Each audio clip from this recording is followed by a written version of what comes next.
Welcome everyone to this explainer. Let's be totally honest here. SOC 2 usually gets a bad rap as this massive, sleep-inducing headache of dry paperwork. But today, we're going to completely flip that script. We're going to transform SOC 2 from a heavy compliance burden into a tangible, operational asset that actually strengthens your entire business. Okay, let's dive right in. Picture the daily reality of a modern tech startup. You've got teams collaborating, laptops open, ideas just flowing everywhere. But if you really look at the structural foundation of that workspace, we usually think of trust as just this abstract interpersonal feeling, right? Well, in modern cloud computing, trust is literally a physical, trackable currency. It is a load-bearing structure that has to span across every single workspace, every server, and every single line of code your team writes. Now, I want you to really think about this phrase for a second. Let's review the current status. Everything looks secure. You have almost certainly heard someone say exactly that in a morning stand-up or a high-stakes board meeting. But I'm going to challenge your perception right here, right now. When you look at your own systems, is your confidence based on a gut feeling that things just kind of look secure, or is it grounded in objective, provable compliance? To get to that provable compliance, here is our roadmap for this explainer. We're going to start with the currency of cloud trust, unpack the 5 pillars of SOC 2, and compare Type 1 versus Type 2. After that, we'll bridge the theory with reality in securing the tech stack, and finally wrap things up with achieving continuous compliance. Section 1. The currency of cloud trust. You see, SOC 2 isn't just some random tech buzzword someone made up. It was actually created by the AICPA, that's the American Institute of Certified Public Accountants. They built SOC 2 to be the ultimate, structured framework to establish real, objective trust in the digital void. Basically, they took the intense rigor of financial auditing and perfectly adapted it to the Wild West of data security. Section 2. 5 Pillars of SOC 2. Think of these 5 distinct pillars as the core defensive criteria of any compliant organization. These are your trust service criteria. They are the absolute structural load bearers that hold up your company's entire reputation. So what do these pillars actually demand? We've got security, availability, processing integrity, confidentiality, and privacy.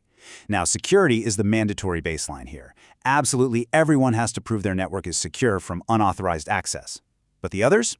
You actually select those based on your company's specific data commitments. Like, do you promise your customers 99.9% uptime? Then you need availability. Are you handling sensitive personal data? You're definitely going to need confidentiality and privacy.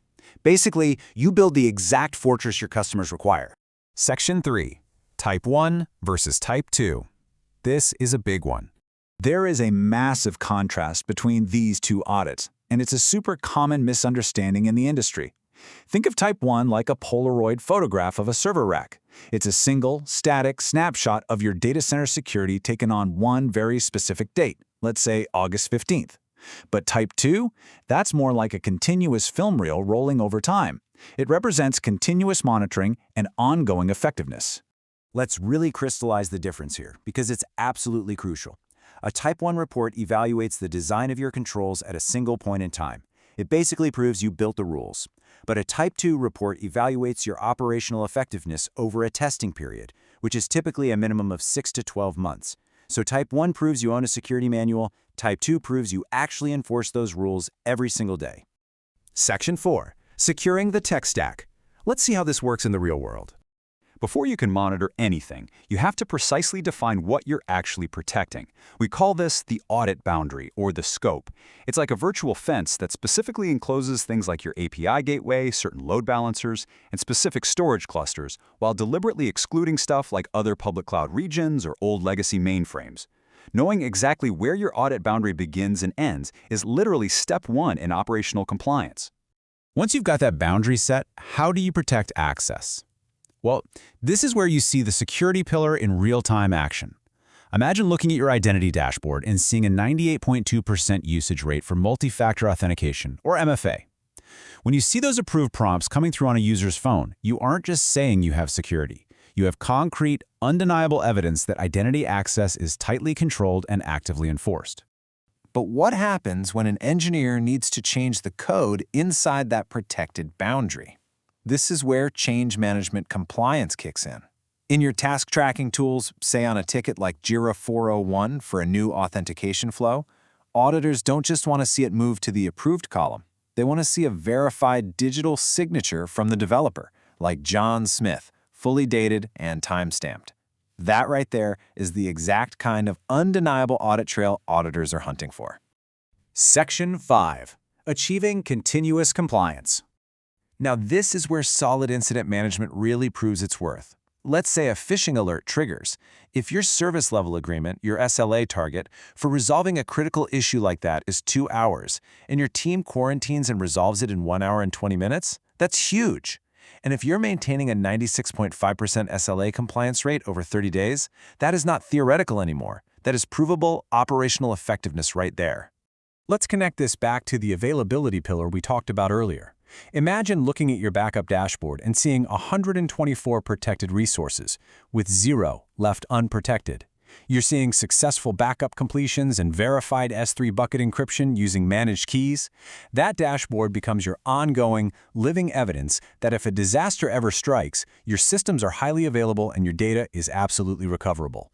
And to maintain all of this across massive amounts of data, you need serious visibility. Transitioning from scattered, localized tools to centralized compliance platforms is absolutely vital. It gives your administrators immediate, top-down oversight into organizational information governance, data loss prevention, and exactly where sensitivity labels are being applied across all your emails and documents. Now, you might look at a security dashboard and see a metric like a security score of 65%. And your first thought might be, no way, 65%? That's a D grade. But actually, scratch that. That is the totally wrong way to look at it. In continuous compliance, a score like that represents measurable, ongoing improvement actions.